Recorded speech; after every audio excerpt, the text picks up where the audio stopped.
mapusol na katong ozone layer, ang silaw sa adlaw mo direkta nag-igo sa kalibutan. Pag mao na hinungdan sa gitawag nato global warming. Global warming. Muinit na katong kalibutan, global warming.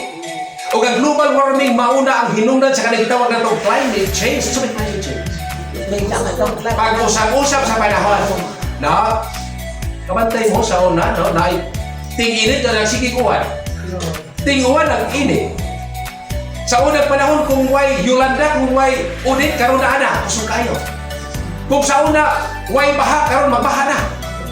Tungkol sa climate change. Kinsa na kayo mo nini? Kita na po. Anak kong bagyo, sir. Bagyo. Number 4. Usana, ma'am. No? Climate change. No? O niya, kaya nag-init pa na kalimutan, ang ice dito sa North Pole, dito sa Amerika, ilang ice mahinis. Mga nisdakan. Kung matingatan nga, sige tagbaha. No? Matingatan, baybayon sa una, ang atong hunasan na lalaywa. Karoon na ka na sa tungtungkaran ng hunasan. Tungkol sa climate change. No? Muna nga, di kita magdaog-daog. No? Kaya makadaog na siya. No? Mabitang naibalaod sa province na bawal magsunog o buhok. Nasa Pinopakan. Oo. Ay, Pero kung sa ato, kung wala ba siya implement, pero pwede tatakbo na, kaya naibalaod na. No? bawal sila. Bawal magsunog. No? Kaya gawas ka maabuno na siya, makataot na yun sa itong kinangyahan.